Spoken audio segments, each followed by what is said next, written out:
We got you covered. 877-337-6666. That is your number to call. That is your number to text. Hit us up on Twitter at Mark Malusis, at WFAN. Couple ways that you can get in touch with us via social media. But we kick it off, and we'll get into the Mets. And we'll get into a little Giants and the Rappaport news about Saquon Barkley and about the Jets. It is football week, college football. Week 1 in the rearview mirror, week 0 in the rearview mirror. Couple days away from the start of the NFL season coming your way Thursday night. Can't wait for that.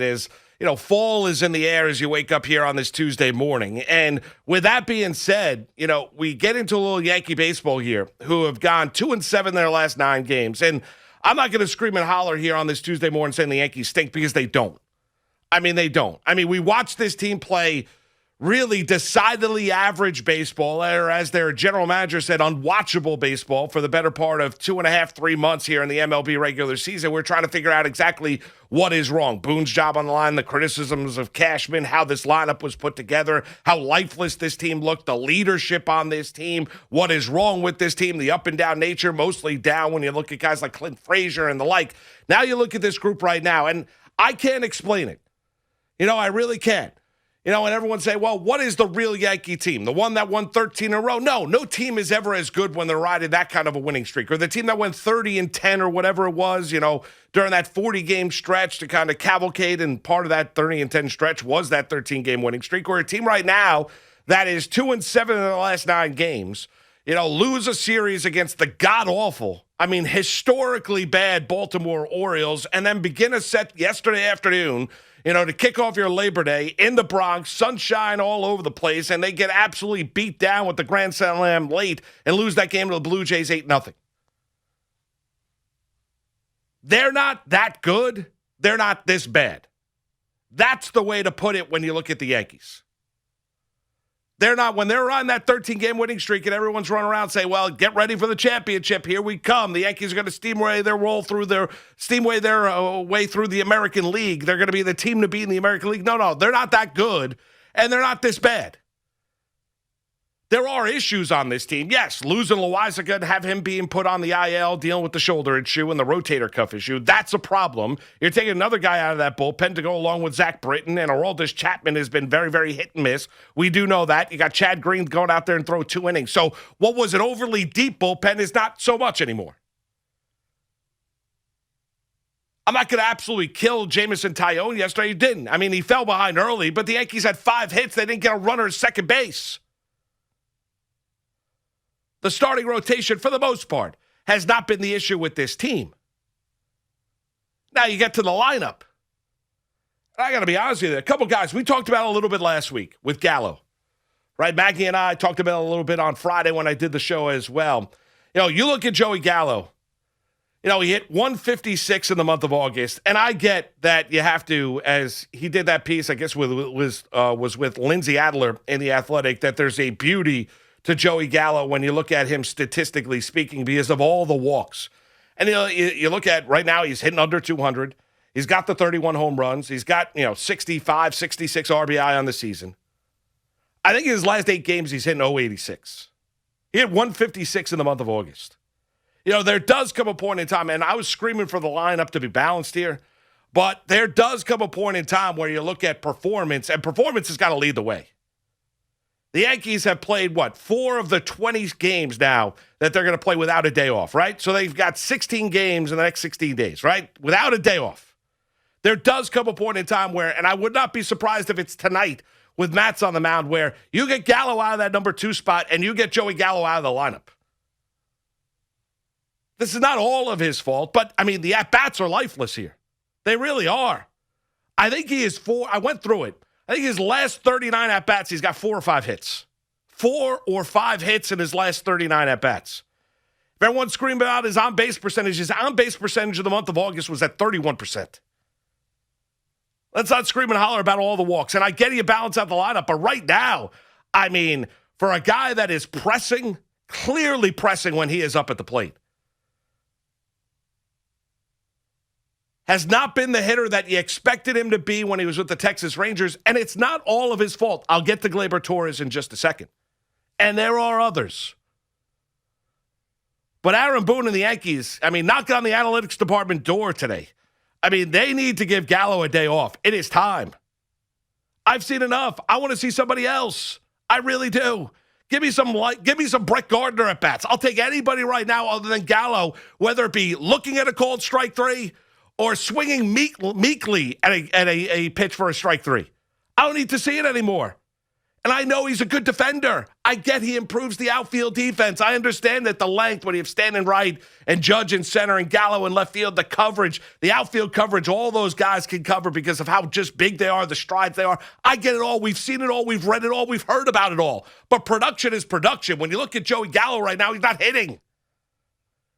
I don't need to dig deep to find the beauty of a hitter. 196 is 196. 086 in his last 8 games is 086. 156 in the month of August is putrid.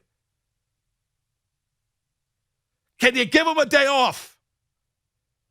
Maybe a couple days off. I mean, Sherman was writing today in the New York Post about Gallo complaining about the traffic. I mean, I don't need to hear about the traffic. I know I complained about it last week, but honestly, that was after we got 8 inches of rain the night before. That was a special situation. And then you get to Gleyber Torres. How many times do you have to hear? The offense is not there, right? How many times do you need to see Gleyber roll out there defensively? He stinks defensively at shortstop.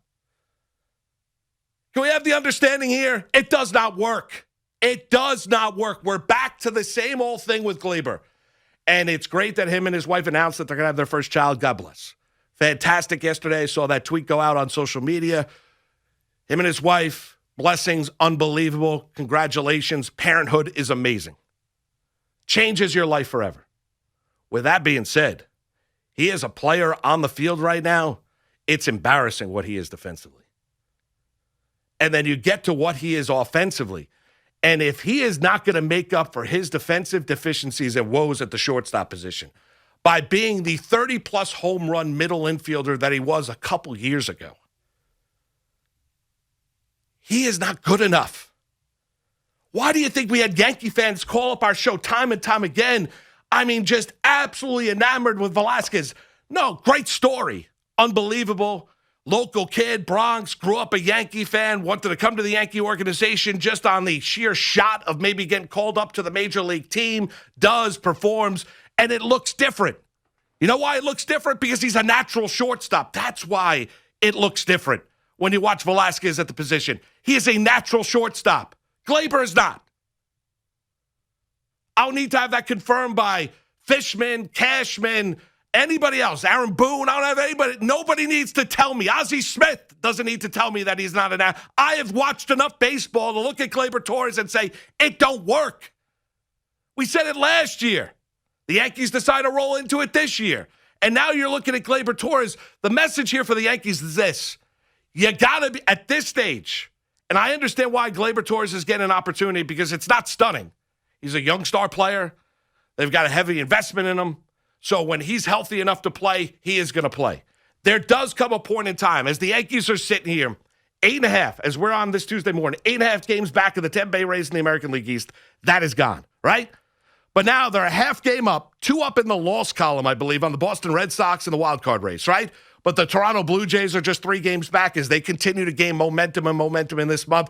I mean, I was even arrogant to the point last week, well, the Yankees are at least going to have their home game in the wild card race. Well, that was before they lost 2 or 3 against the Baltimore Orioles and then got taken by the woodshed yesterday afternoon against the Toronto Blue Jays. But that is where the Yankees stand here on this Tuesday. So my message to Boone, the analytics department, Cashman and company, listen to the sound of my voice here on this Tuesday midday right here on the Fan is this. Play the guys that deserve to be played. That's it. That is it. I know Rizzo can make up for a lot playing defense at first base. He is an absolute magician. I think he's actually better than what Teixeira was defensively at first base. But Gleyber Torres, there does come a point in time here. Maybe it's now, maybe it's a week from now, where he doesn't deserve the benefit of the doubt. He hasn't earned the benefit of the doubt. You got to play the players that deserve to be playing, that have earned it. And I get the mindset of, well, you never lose your starting job due to injury. That's why it's probably not going to happen in the here and now.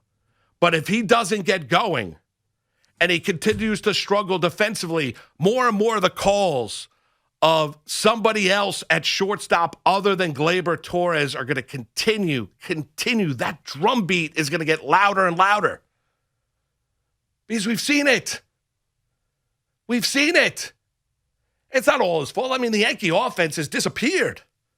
Not 2 games ago when they lost 8-7 and Sanchez had the 2 home runs and 6 RBIs. No, not there.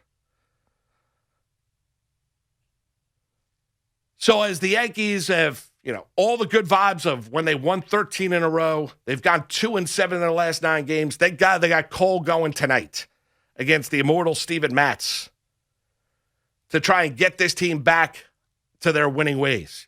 You go back to the way Boone handled the starters, first 2 games against the Angels, where he wasn't aggressive enough getting into the bullpen. You throw the Loaizaga injury now into the mix.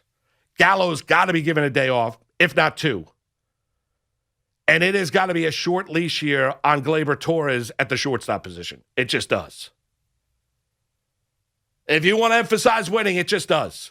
There might even come a point in time where you tell Gleyber Torres, listen, it ain't working. Not that he's going anywhere, but we'll reconvene, we'll restructure this infield. You'll be our second baseman, if not traded in the offseason, but more than likely you'll be our second baseman in 2022. Look at what he is offensively right now. Look at the player he is. Not the name, not what he did a couple years ago, what he is right now. And then look at what he is defensively at that position. And you say to yourself, well, exactly how is Gleyber Torres helping this team?